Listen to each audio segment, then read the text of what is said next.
Bueno, ya estoy grabando la clase, por cualquier cosa. Hace un momento les envié al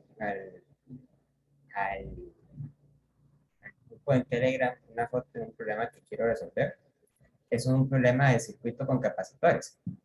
Ahora, hay un caso muy general, ¿verdad? En que el circuito, decimos que es un circuito mixto, porque no todos los capacitores están en serie o en paralelo, sino que lo que sucede es que hay algunos que están en serie entre sí, otros están en paralelo entre sí, y por lo tanto tenemos que combinar los dos procedimientos que vimos la clase pasada para poder resolver satisfactoriamente el circuito.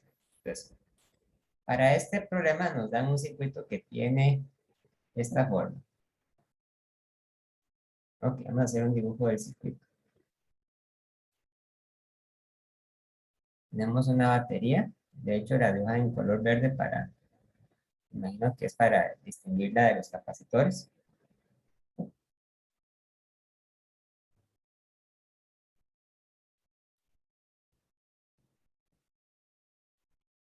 Y los capacitores los hacen en color azul.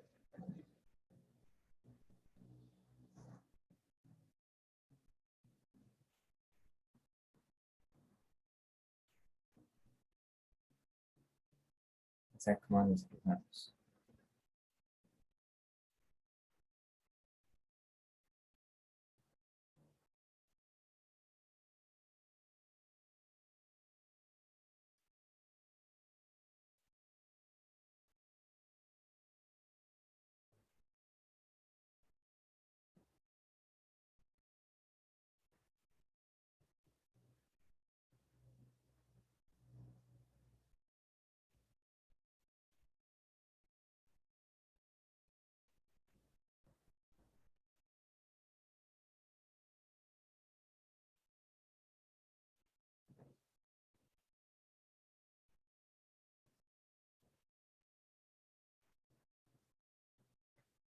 Tenemos a esto de C1, C2, C3, C4, y a este vemos la batería. La batería tiene una diferencia de potencial de 90,0 volts, y además sabemos que C1 tiene una capacitancia de 3 microfarads, C2 una capacitancia de 6 microfarads, C3 una capacitancia de 2 microfarads, y C4 una capacitancia de 4 microfarads. Entonces la pregunta consiste en determinar la capacitancia equivalente, las cargas en cada capacitor y las diferencias de potencial en cada capacitor. ¿Okay? Entonces, a cada una de las cargas, a cada uno de los capacitores, perdón, uno le asigna una carga. Entonces aquí hay una carga Q1, una carga Q2, Q3, Q4, y una diferencia de potencial delta V1, delta V2, delta V3 y delta V4. Ok. El primer paso siempre va a ser calcular la capacitancia equivalente. Para poder hacer eso, yo tengo que revisar el circuito y ver si las capacitancias que tengo están todas en serie, están todas en paralelo o están mixtas, ¿verdad? Una forma conveniente de hacer eso es agarrando el circuito y dibujando los nodos para ayudarnos a visualizar bien cuál es la relación entre cada uno de los capacitores. Entonces, recuerden que un nodo es aquella región, ¿verdad? Donde lo único que hay es cable eléctrico. Entonces, esto que está acá es un nodo. Llamémoslo el nodo N1. Entre C1 y C2 hay otro nodo, llamémoslo el nodo N2. Entre C3 y C4 hay otro nodo, llamémoslo el nodo N3. Y por último, hay un último nodo que conecta C2 y C4 con el terminal negativo de la batería. Llamemos a esto el nodo N4. O sea, hay 4 nodos, ¿verdad? Entonces, lo que uno hace primero es identificar patrones. Por ejemplo, dos capacitores están en serie. Si ustedes ven que los capacitores se conectan mediante un nodo. Por ejemplo, en este caso, C1 está en serie con C2 y C3 está en serie con C4. Y decimos que están en paralelo cuando tenemos dos nodos y ambos capacitores salen y entran de los dos nodos. Ahora, no sería correcto decir en este problema que C1 está en paralelo con C3, por ejemplo, o que C2 está en paralelo con C4. La razón de ello es que el capacitor C1 está conectado con el nodo N1 y el nodo N2, mientras que el capacitor C3 está conectado con el nodo N1 y el nodo N3. Por lo tanto, no están en paralelo porque, dependiendo de cuál capacitor estoy considerando, pueden estar unidos al nodo N2 o al nodo N3. Y eso no es lo que ocurre en este caso. ¿De acuerdo? Lo mismo para C2 y para C4.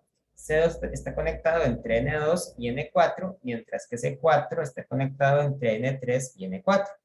Entonces, no comparten los mismos nodos y por lo tanto no sería correcto decir que están en paralelo. A pesar de que la representación gráfica lo sugiere, no están en paralelo porque el análisis de nodos no lo determina de esa forma. Entonces, lo único que podemos decir hasta este momento es que C1 está en serie con C2 y C3 está en serie con C4. Y como están conectados en serie, yo los puedo sumar de la forma en que hemos visto que se podían sumar los capacitores que están en serie. Yo puedo sacar aquí una capacitancia equivalente entre C1 y C2. Y la voy a llamar la capacitancia C12. ¿Ok? C12 va a ser, bueno, 1 entre C12 va a ser igual al inverso de C1 más el inverso de C2. Utilizo esta fórmula porque están conectados en serie. Entonces, esto es igual a 1 entre 3 microfarads más 1 entre 6 microfarads. Y eso es igual a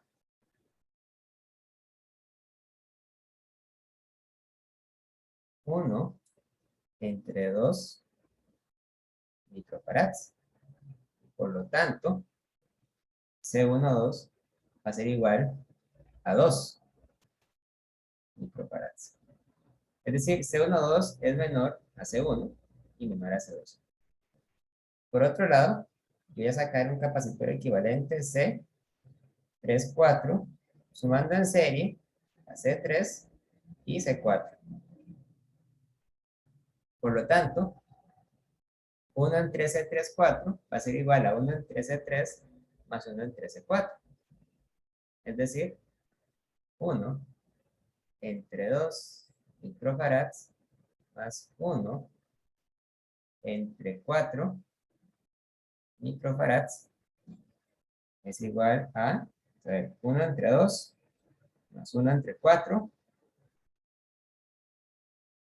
En esto es igual a 3 entre 4 microfarads. Entonces, hay que darle vuelta a esto, ¿verdad? C34 va a ser igual a 4 tercios de microfarad.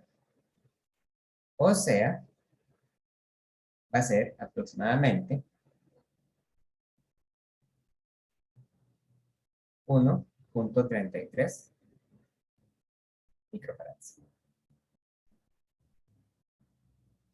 Entonces, yo lo que hago es sacar la capacitancia equivalente a pedazos, ¿verdad?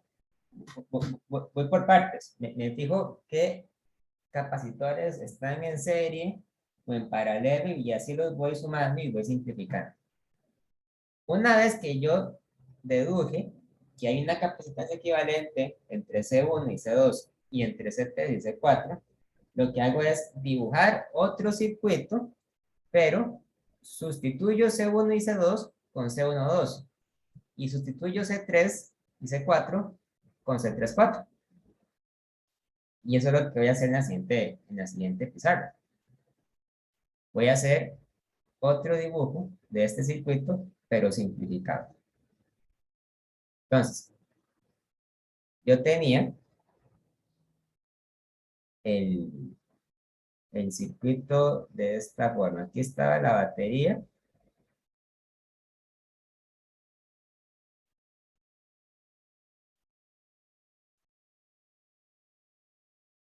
Vamos a ver.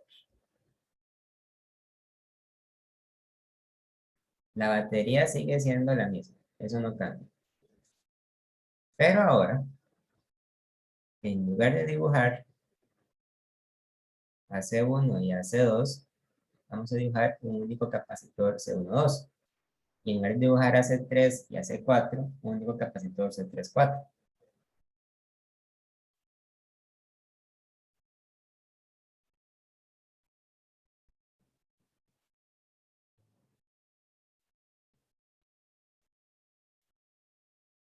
La batería tenía una diferencia de potencial de 90 volts.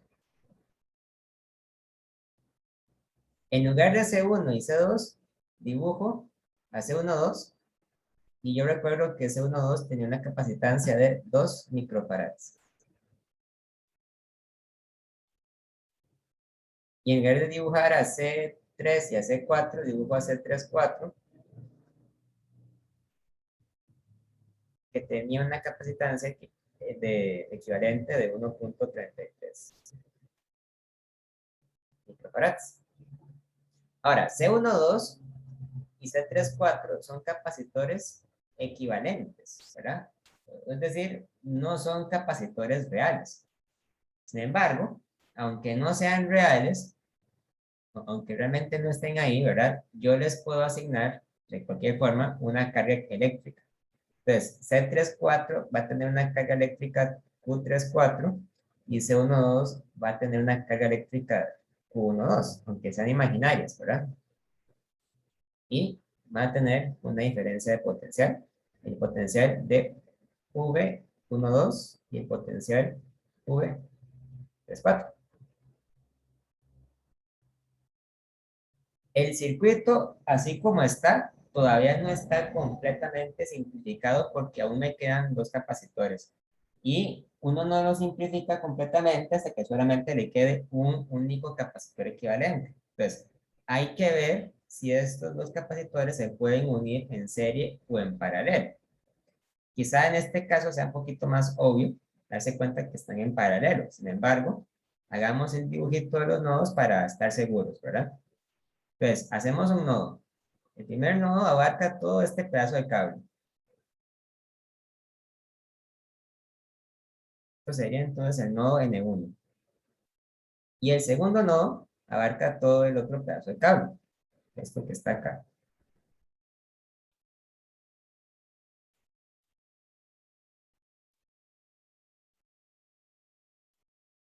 El nodo N2. Entonces, fácilmente vemos que C12 y C34 están ambos entre los nodos N1 y N2. Y por lo tanto, eso nos garantiza que están conectados en paralelo. Entonces, C12 está conectado en paralelo con C34, sin lugar a dudas. Y como sé que están conectados en paralelo, entonces yo los puedo simplificar usando las fórmulas de capacitores en paralelo. Lo que voy a hacer es definir entonces la capacitancia equivalente C1, 2, 3, 4, que tiene que ser igual a C12 más C34. En este caso, utilizo la suma directa porque están en paralelo, ¿verdad? Más fácil todavía. Entonces, C1, 2, 3, 4 es igual a 2 microfarads más 1.33 microfarads, o sea, 3.33 microfarads. 3.33 microfarads. Y esta capacitancia, ahora sí, es efectivamente la capacitancia equivalente de todo el circuito, porque llegados a este punto, simplificamos nuestro circuito de manera que solamente queda un único capacitor. Para continuar con nuestro análisis, vamos a hacer otro dibujo del circuito en el que hayamos sustituido a C12 y a C34 con el único capacitor equivalente que queda, que es C1234. Vamos a ver, entonces.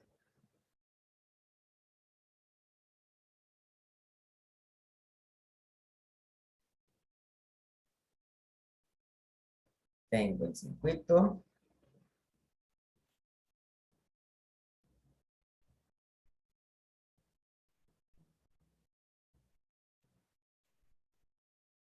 Tengo la batería. Y tengo mi capacitor equivalente.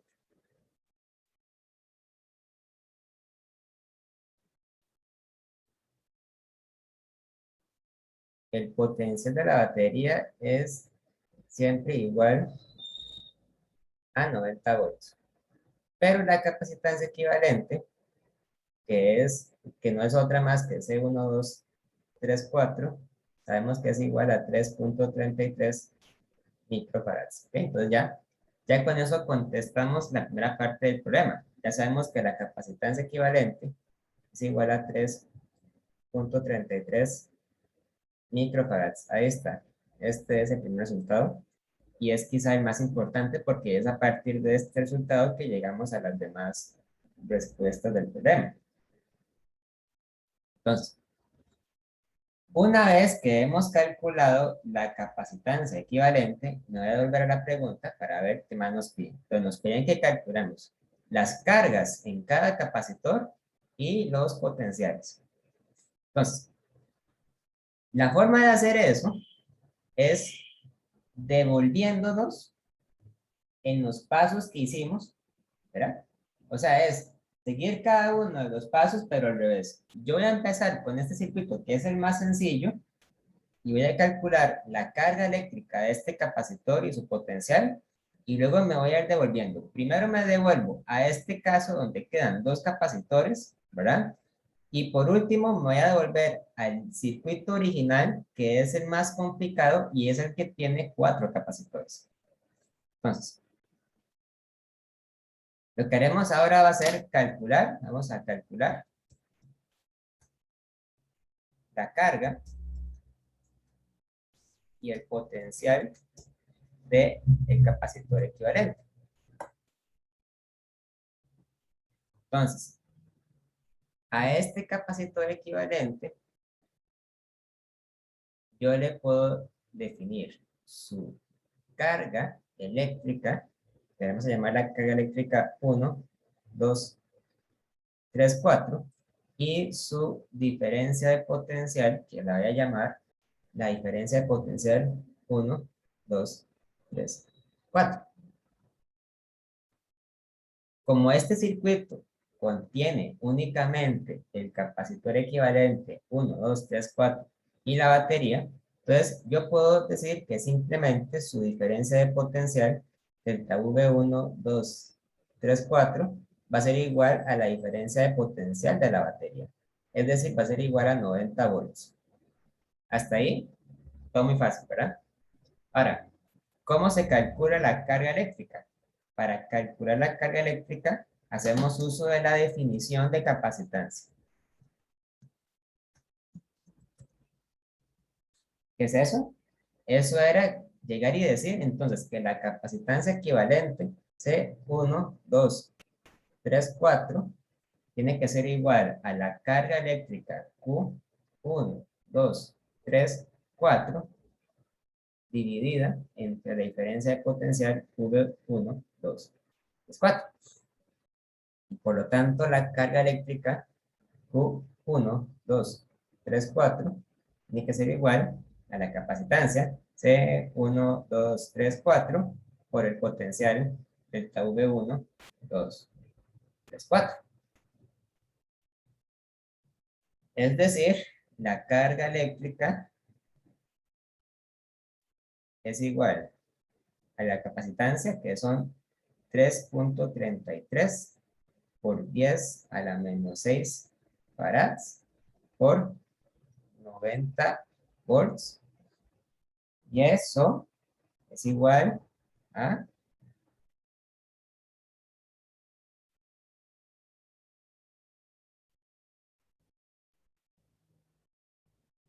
3.00 por 10 a la menos 4 coulombs.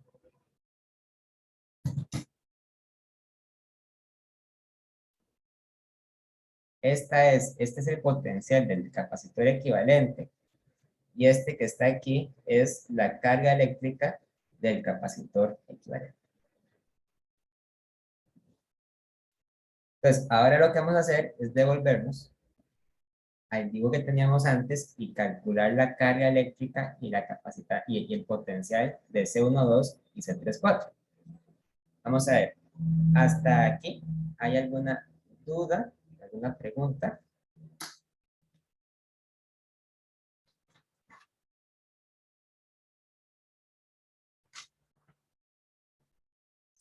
Por mi parte, todo bien, profe. Bien. Ok. Entonces, cuando yo empiezo en el último circuito y me devuelvo al circuito que está antes, lo que sucede es que C1, 2, 3, 4 se divide en C1, 2 y en C3, 4, ¿verdad? Entonces, como C1, 2 y C3, 4 están en paralelo, deben tener la misma diferencia de potencial y esta debe ser igual a la diferencia de potencial de C1, 2, 3, 4. O sea, cuando tenemos dos capacitores en paralelo, la propiedad física que deben tener en común es el potencial. Eso es muy importante. Entonces, delta V 1, 2 es igual a delta V 3, 4 y a su vez es igual a delta V 1, 2, 3, 4. Que decimos que es 90 volts. Y ya con eso sacamos los potenciales eléctricos de C12 y de C34. Después usamos la definición de capacitancia para calcular la carga Q12 y Q34.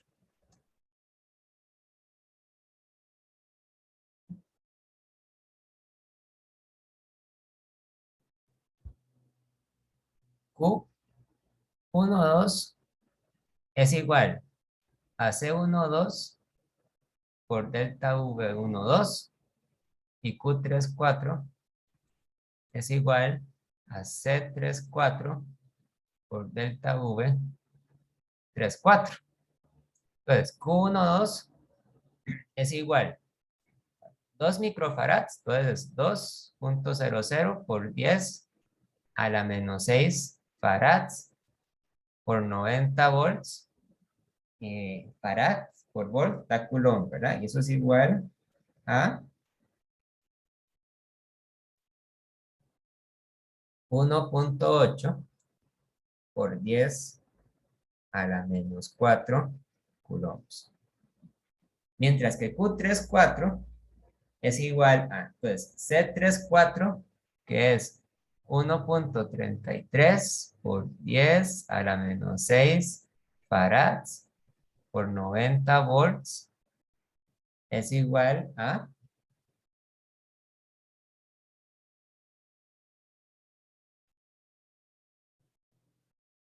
1.2 por 10 a la menos 4 coulombs.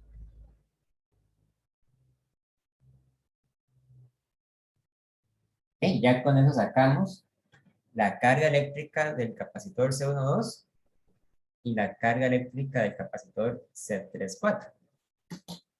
¿Ok? Hasta este paso, ¿hay alguna duda? ¿Alguna pregunta?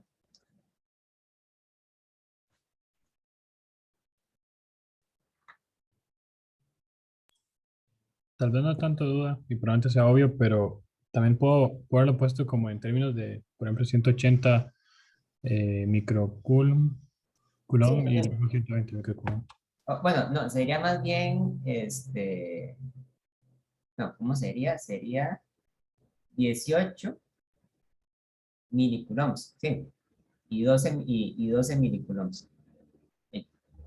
Pero ahí digamos, lo de los prefijos, eso es, no tiene, no tiene mayor importancia.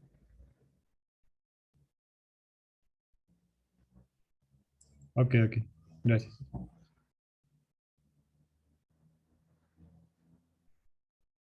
Ahora sí, empezando en este dibujo, me voy al dibujo de antes, al dibujo original. La diferencia entre este dibujo y el dibujo que tenía antes es que ahora el capacitor C12 se divide en C1 y en C2, en serie. Y el capacitor C34 se divide en C3 y en C4 en serie. Voy a hacer un poquito de espacio aquí porque tenemos que escribir.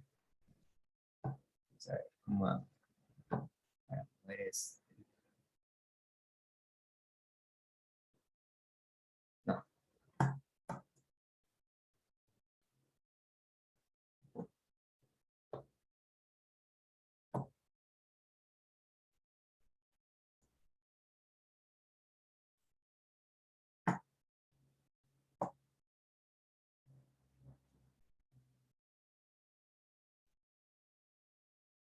No se puede mover. Bueno, no importa. Vamos a hacer esto aquí arriba.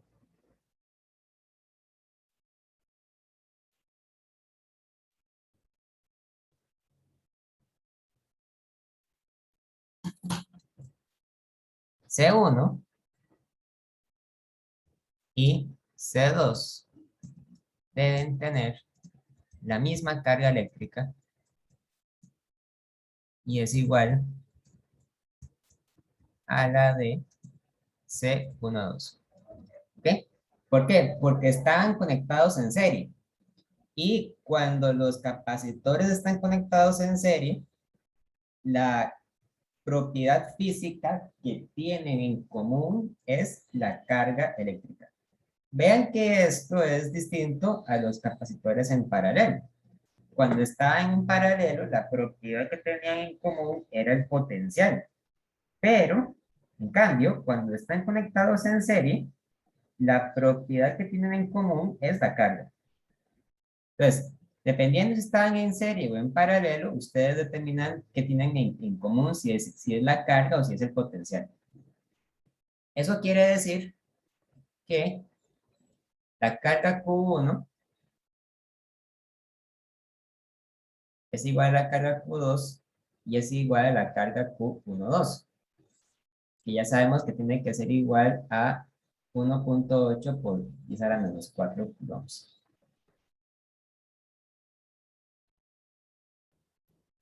Y lo mismo se puede decir para la carga de Q3 y la carga de Q4.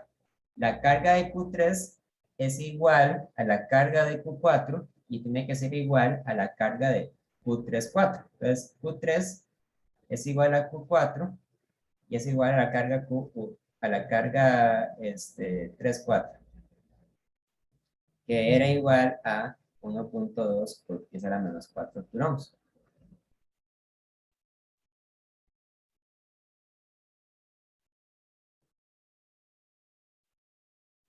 Ya casi terminamos. Por último, hay que calcular la diferencia de potencial de cada uno de los capacitores. Para calcular la diferencia de potencial, yo voy a usar la definición de capacitancia. Vean, por ejemplo, el potencial delta V1 tiene que ser igual a la carga Q1 dividido entre la capacitancia C1. Entonces, es igual a 1.8 por 10 a la menos 4 coulombs entre C1, o sea, entre C1 eran 3 microfarads, entonces serían 3 por 10 a la menos 6 farads.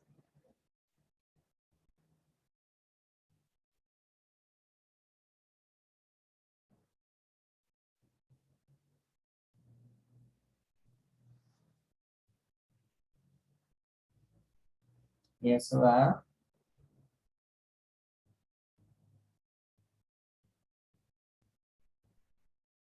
60 coulombs.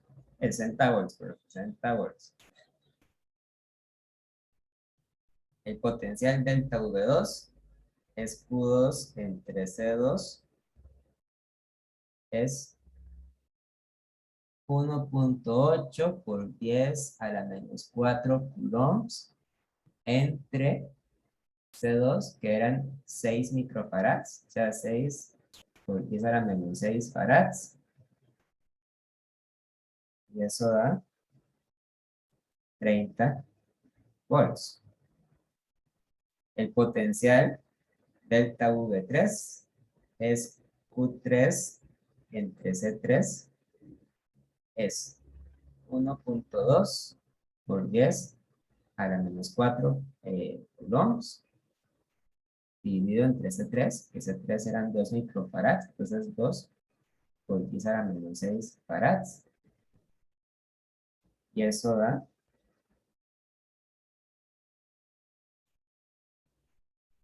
60 coulombs. Y vamos a calcular aquí mismo el potencial del V4. Vamos a ver si me da chance de hacer más espacio aquí. Ya voy. Hagamos esta línea, entonces, por acá, por acá, por acá, acá, por acá. Ok. El potencial delta V4 es igual a Q4 entre C4. O sea, es 1.2 por 10 a la menos 4 coulombs dividido entre C4, que eran 4 por 10 a la menos 6 farads. Pues eso es igual a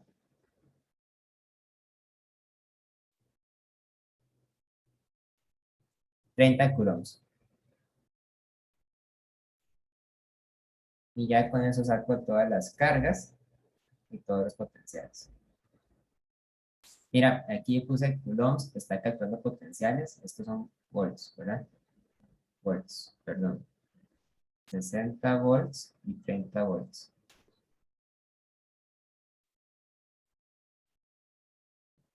Si quisiera, para que quede más ordenado, puedo hacer un cuadro resumen de esta información. Me voy a la última página y hago un cuadro, donde escribo 3 columnas. La capacitancia, la carga y el potencial.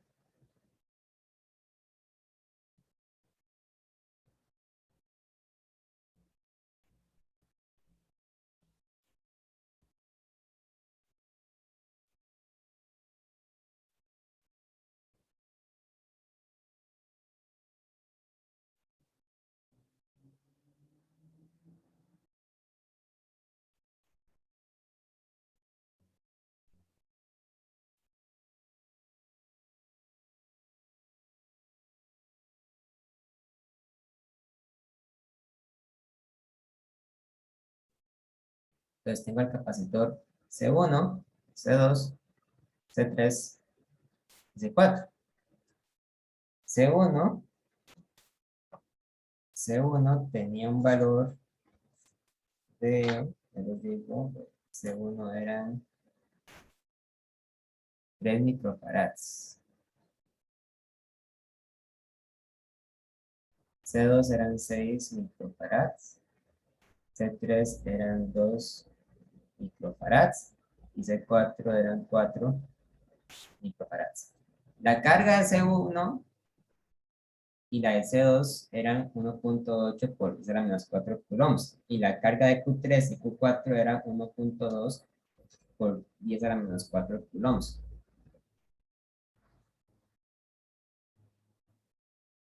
Aquí, ¿verdad?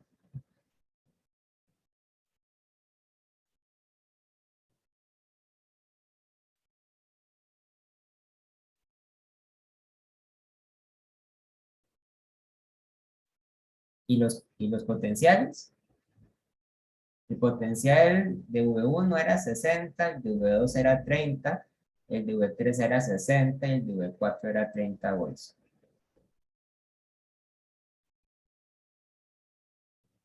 Así, ¿verdad?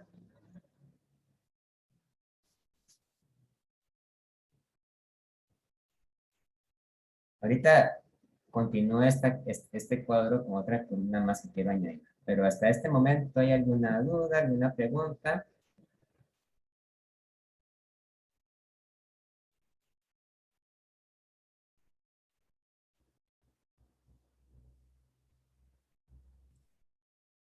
Aparte de todo, claro, profe. Ok. Para hacer este problema, entonces, primero tenemos que simplificar el circuito, ¿verdad? Y por último nos devolvemos en nuestros propios pasos para sacar las cargas y los potenciales. Muy bien. Vamos a ver, entonces. El siguiente tema es la energía almacenada en un capacitor. Ok. Cuando tenemos un capacitor, tenemos generalmente dos placas eléctricas. Bueno, dos placas metálicas que están unidas a una batería.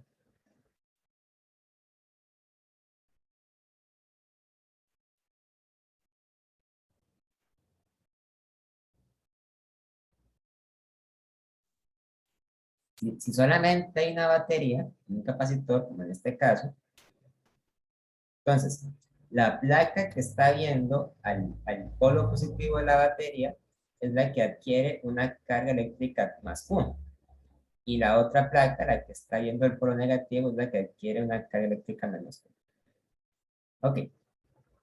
Entonces, una cosa muy importante que hay que tener en cuenta a la hora de entender cómo funciona un capacitor es que las cargas eléctricas positivas salen de la placa negativa, atraviesan todo el circuito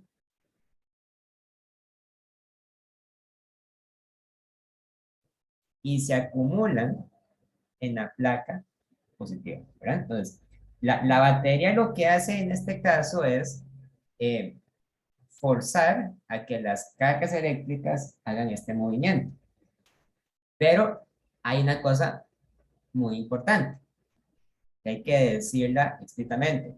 las cargas eléctricas no viajan a través del espacio que hay entre las placas, ¿ok? O sea, las cargas nunca saltan de una placa a la otra, sino que lo que hacen es que para poder moverse a través del circuito, lo hacen a través de la batería. Las cargas nunca saltan, nunca viajan en el espacio que hay entre ellas. Si por alguna razón alguna carga eléctrica saltara de una placa a la otra, diríamos que el capacitor se rompe. O sea, el capacitor en ese caso perdería sus propiedades eléctricas y dejaría de ser un capacitor. Se convertiría efectivamente en un conductor. Entonces, para que el fenómeno de la capacitancia se pueda dar, es muy importante tener en cuenta que las cargas eléctricas no pueden viajar nunca a través del espacio que hay entre las placas o a través del espacio que hay entre los conductores. Las cargas solamente se pueden mover a través del resto del circuito eléctrico y viajan gracias al efecto que tiene la batería sobre ellas. Ahora bien, para calcular la energía potencial que se almacena en un capacitor, o sea, para poder calcular cuánta energía eléctrica almacenan las placas debido al hecho de que están cargadas, lo que nosotros hacemos es preguntarnos cuánto trabajo habría que hacer para mover una carga eléctrica hipotética de Q de la placa negativa a la placa positiva. Ok, digo hipotéticamente porque nosotros realmente no estamos moviendo ninguna carga a través del espacio. Sin embargo, una forma de medir cuánta energía potencial almacena un capacitor es justamente preguntarnos cuánto trabajo hay que hacer para mover la carga eléctrica de la placa negativa a la positiva, tomando en cuenta el hecho de que justamente en este espacio aparece un campo eléctrico que viaja hacia el otro lado, ¿verdad? O sea, estaríamos moviendo nuestra carga de Q en la dirección opuesta a la que sugeriría el campo eléctrico. Entonces, el trabajo que hay que hacer para mover la carga eléctrica de Q es un trabajo infinitesimal. Es pequeñito porque de Q es pequeñito. Y es igual a la diferencia de potencial multiplicado por el diferencial de carga de Q. Ahora,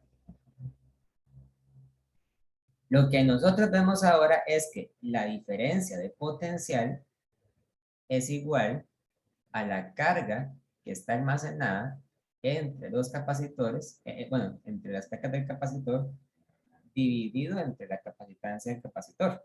Entonces, el trabajo es igual a Q entre C por dQ.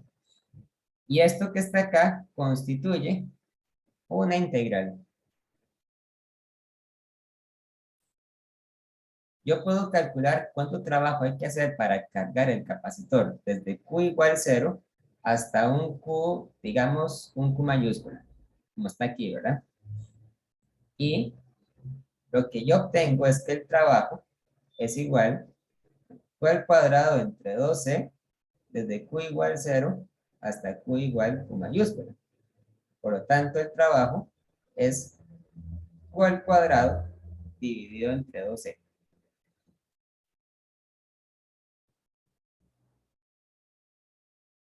Y esto es igual justamente a la energía potencial que guarda un capacitor que está cargado con una carga eléctrica Q y que tiene una capacitancia C. O sea, de la misma forma, digamos, en que un resorte almacena energía potencial elástica cuando está estirado, cuando está comprimido, también podemos decir que un capacitor almacena energía potencial eléctrica cuando está cargado. Cuando se carga, almacena energía potencial y cuando se descarga, libera esa energía potencial que se puede transformar en otro tipo de energía, ¿verdad? Energía química, energía cinética o lo que sea. Pero mientras el capacitor tenga sus placas cargadas, va a ser un medio de almacenar energía potencial eléctrica. ¿Ok? Esta fórmula yo la puedo combinar con la definición de capacitancia para escribirla de otras maneras distintas. Por ejemplo, yo sé entonces que la energía potencial es Q al cuadrado entre 2C, ¿verdad? Pero también sé que la capacitancia es igual a Q entre la diferencia de potencial. Entonces, yo podría decir que la carga es igual a la capacitancia por la diferencia de potencial. Y entonces después puedo decir que la energía potencial es igual, abro paréntesis, a la capacitancia por la diferencia de potencial, cierro paréntesis, al cuadrado entre 2C. Y esto es justamente un medio por C por la diferencia de potencial al cuadrado. Esta fórmula tiene la ventaja de que no depende de la carga. Mientras que esta otra fórmula tenía la ventaja de que eh, no depende de la diferencia de potencial, ¿verdad? No depende de la diferencia de potencial. Ahí.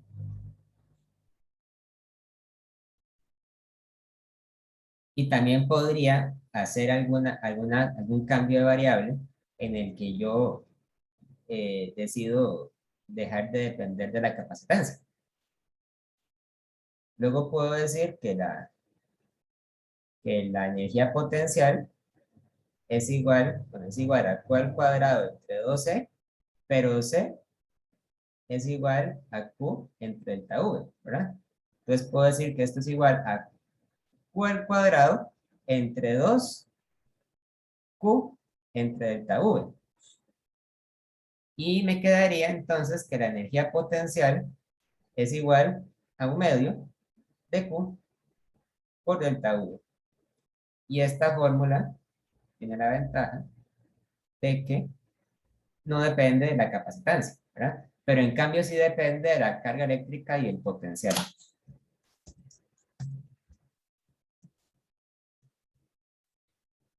Entonces, las tres fórmulas son completamente equivalentes, o sea, en el sentido de que las tres fórmulas dicen exactamente lo mismo. ¿Cuál usamos? Depende, por supuesto, del tipo de datos que manejemos, ¿verdad? Del tipo de información que conozcamos. Si lo que ignoramos es, por ejemplo, la carga eléctrica, entonces lo más práctico es usar esta fórmula. Si lo que ignoramos es el potencial, usamos esta fórmula. Y si lo que ignoramos es la capacitancia, usamos esta fórmula de acá. Entonces, una vez que ya encontré las fórmulas para calcular la energía potencial, voy a devolver al ejemplo que hicimos al puro principio, al del circuito, y voy a calcular entonces también cuánta energía potencial está almacenada en cada capacitor. Digamos, por ejemplo, que la energía potencial la voy a calcular como Q al cuadrado entre 2C. Entonces, vamos a ver, ¿cuánta energía almacena el capacitor C1?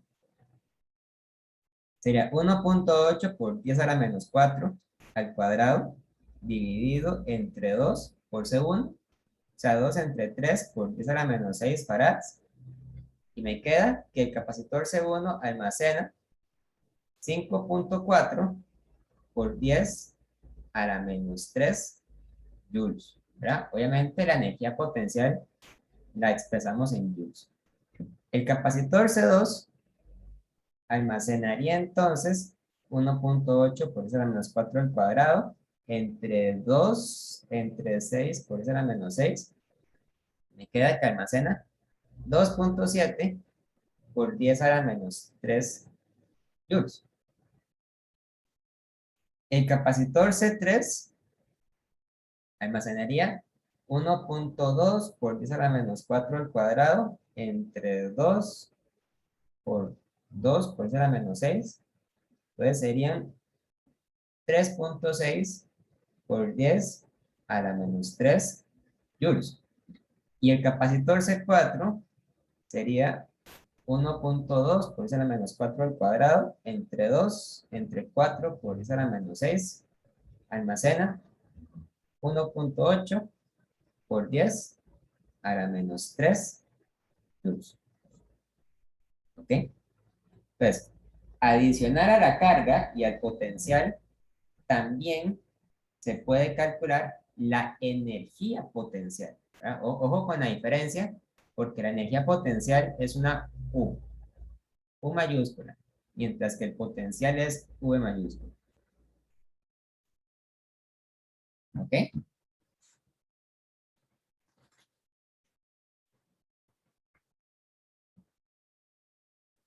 Hasta aquí, ¿alguna duda? ¿Alguna pregunta? Sí, una Sí. pregunta que la energía potencial, ¿se le puede poner algún subíndice para hablar en términos de energía o normalmente se maneja nada más como? O sea, la convención es decir que la energía potencial es U.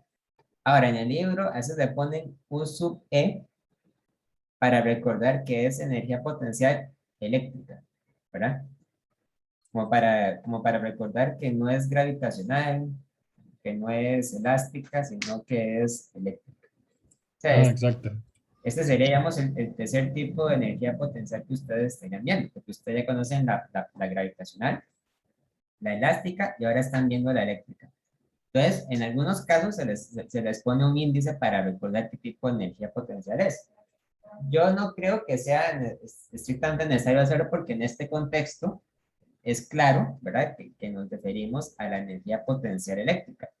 Pero podrían haber otros ejemplos u otros programas donde tal vez sí sea importante distinguir si estamos hablando de energía gravitacional, elástica o eléctrica, ¿verdad? Eso queda, digamos, como a criterio de cada uno.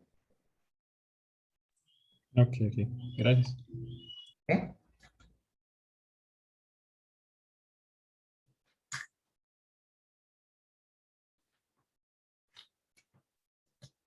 Por último, existe una fórmula para calcular lo que llamamos entonces la densidad. Vamos a poner la densidad de energía potencial. Ok, la densidad de la energía potencial se suele representar con una U minúscula. Y la densidad de la energía potencial se define como la energía potencial total por unidad de volumen. ¿Ok? Por lo tanto, la densidad de energía es una cantidad que se tiene que medir en unidades de joule entre metro cúbico. Ahora, resulta ser que para un capacitor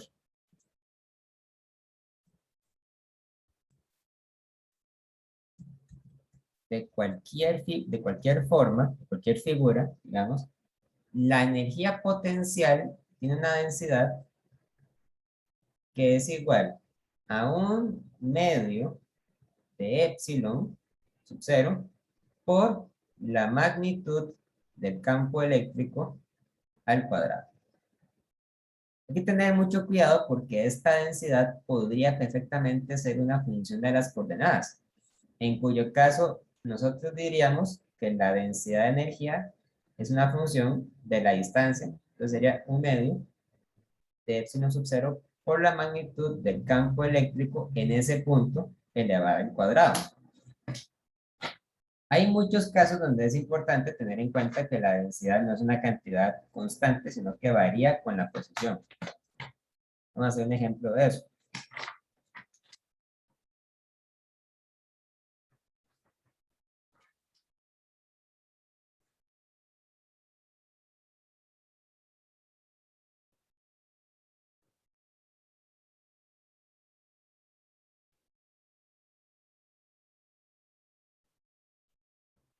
Ok.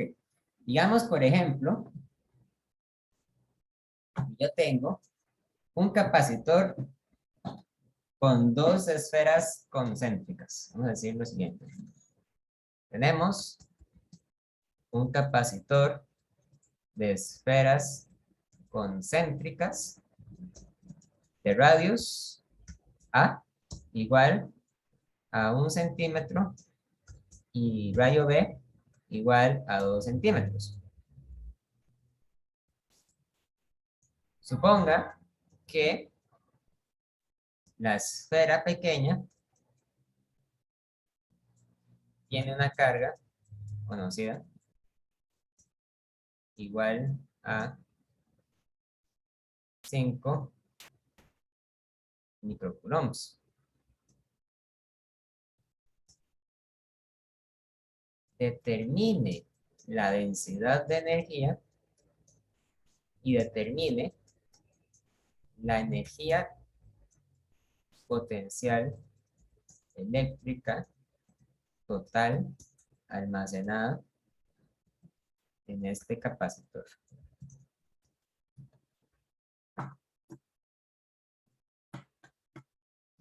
Ok, damos un dibujo. Tenemos una esfera pequeña, sólida, y tenemos un cascarón concéntrico alrededor. Ustedes se acuerdan de la clase de la semana pasada que esto es un capacitor, en realidad.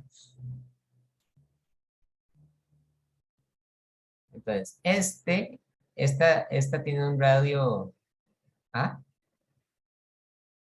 esta otra tiene un radio B, y esta tiene una carga eléctrica más Q, y esta otra tiene una carga eléctrica menos Q. Ahora, sabemos por la ley de Gauss que debería aparecer un campo eléctrico que sale de la esfera pequeñita y viaja hacia la esfera grande, como estoy representando acá.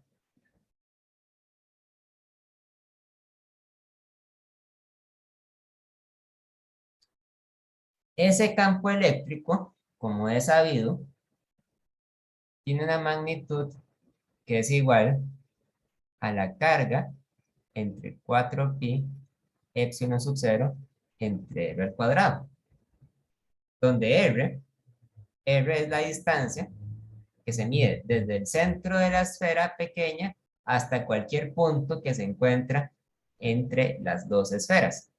Por lo tanto, es importante destacar que la variable r debe ser mayor a a y debe ser menor a b, porque tiene que estar en el espacio entre las dos. Entonces, nos preguntan, ¿cuál es la densidad de energía? Bueno, la densidad de energía es igual a 1/2 por epsilon sub 0 por la magnitud del campo eléctrico al cuadrado. Es decir, es 1/2 por epsilon sub 0 por esto al cuadrado. Q entre 4pi epsilon sub 0 entre r al cuadrado al cuadrado. Entonces esto es igual a 1/2 por epsilon sub 0 por q al cuadrado entre 4 al cuadrado es 16, ¿verdad? Pi al cuadrado, epsilon al cuadrado y r al cuadrado, entonces r a la 4. La densidad de energía entonces es Q al cuadrado entre 32 pi al cuadrado. Aquí podemos cancelar un epsilon sub 0 con un epsilon sub 0. Entonces abajo nos queda epsilon sub 0, R a la 4. Y esto es una función. O sea, eso quiere decir que la densidad de energía está distribuida de una forma que depende de la posición. En realidad, la densidad de energía es mayor para R's pequeños y se hace pequeñita cuando R se hace grande, ¿verdad? Es muy importante también indicar que esta fórmula solamente se puede aplicar cuando R, sabemos, es mayor a y es menor a B. ¿Sí? Entonces ven qué interesante. La densidad de energía en este caso decae con el inverso de la cuarta potencia de la distancia, pero solamente cuando la distancia está medida entre A y B, ¿verdad?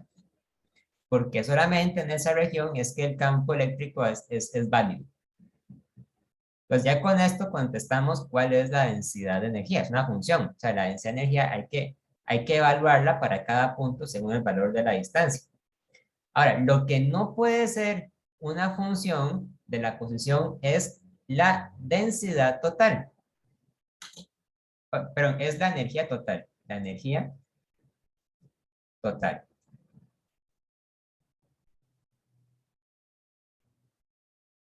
Recuerden que hayamos dicho que la densidad de energía era igual a la energía potencial entre volumen.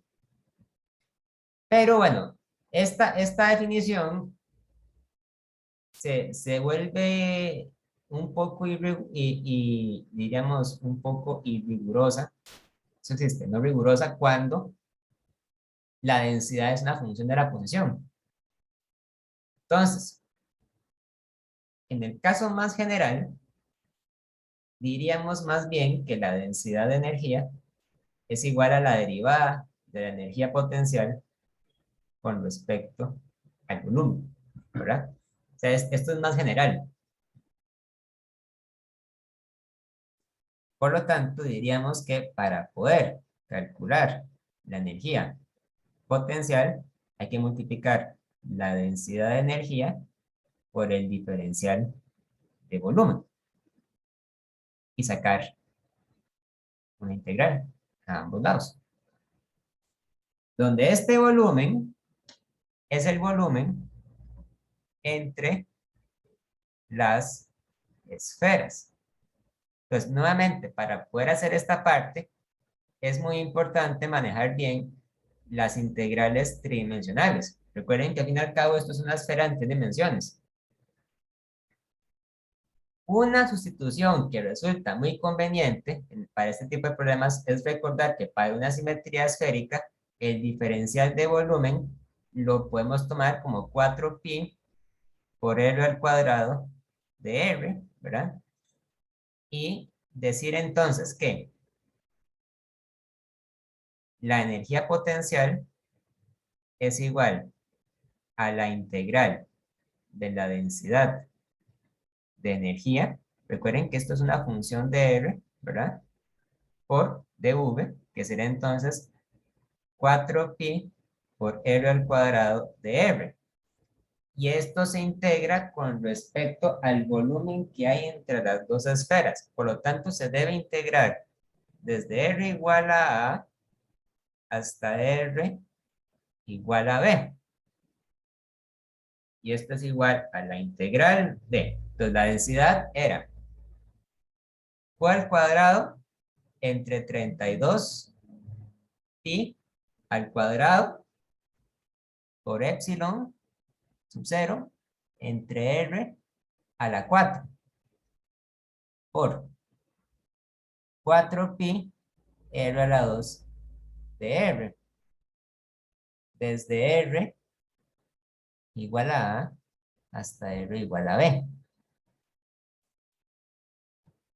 Y bueno, esta integral se puede simplificar un poco sacando las constantes y dividiendo o cancelando las cosas que se puedan cancelar, ¿verdad? Pues se puede sacar el Q al cuadrado. Luego, yo puedo simplificar aquí, puedo dividir 4 entre 32 y eso es simplemente dividir entre 8, ¿verdad? Pi entre pi al cuadrado es entre pi, entre epsilon al cuadrado, y sería aquí la integral de r al cuadrado entre r a la 4, sería 1 entre r a la 2 de r, desde r igual a hasta r igual a b. Ok, ahí me hace falta un poquito de espacio para poder terminar, así que voy a continuar esta operación matemática en la siguiente pizarra. Ya voy. Esto sería entonces, vamos a ver,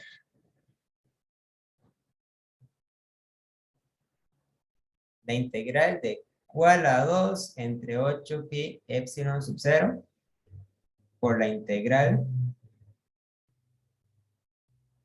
de r a la menos 2 de r, desde r igual a hasta r igual a b. Esto es q a la 2 entre 8 pi epsilon sub 0 por, esto sería entonces menos r a la menos 1, ¿verdad? Desde r igual a hasta r igual a b.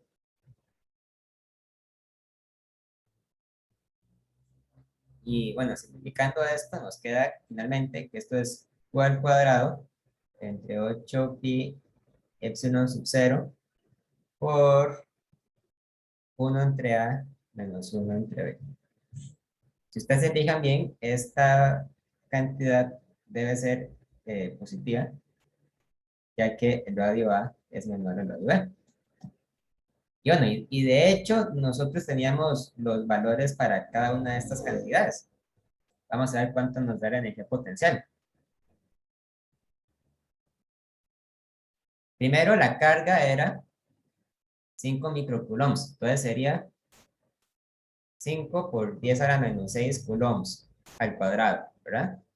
Dividido entre 8 pi por epsilon sub 0, que era 8,85 por 10 a la menos 12 farads entre metro.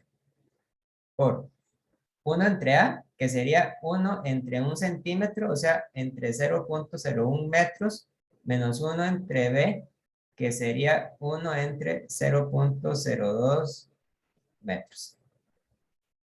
Como pueden ver, esta cantidad tiene unas unidades muy complicadas, pero bueno, si hicimos todo el procedimiento bien, deberíamos obtener que la respuesta tiene que estar en unidades de Joule, porque al fin y al cabo estamos midiendo una energía, ¿verdad?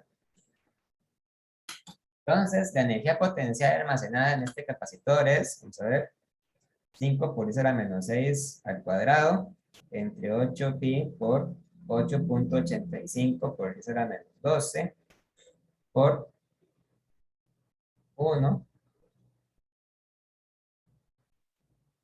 entre 0,01 menos 1 entre 0,02. Y eso es igual a 5,62 joules. Ahí lo pueden revisar para estar seguros de que les dio bien, ¿verdad? Muy importante, porque este resultado no es, o sea, no puede ser función de la distancia R, porque la energía potencial total no es una función de la posición, o sea, es una propiedad intrínseca del capacitor que no depende del punto donde la esté midiendo.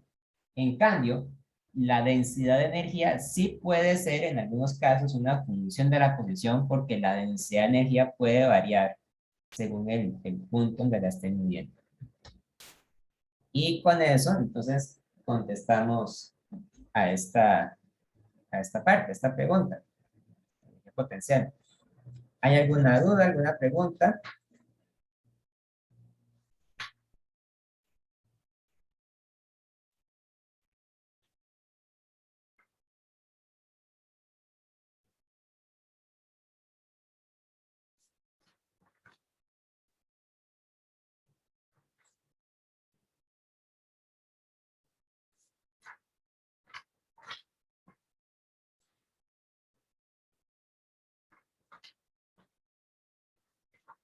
Bueno, Todo, profe. ok, ok. En el resto del capítulo vienen unas secciones que se llaman capacitores con materiales dieléctricos.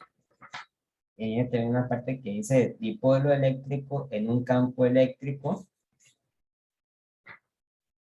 ¿Qué más dice? Ah, bueno, dice descripción atómica de los materiales eléctricos. Eso no lo vamos a ver, no es parte del curso. Así que dejamos la materia hasta acá. Entonces, bueno, si quieren, dejemos la lección hasta acá y luego ustedes pueden ir a hacer el quiz si no lo han empezado a hacer todavía. ¿Les parece? Está bien, profe.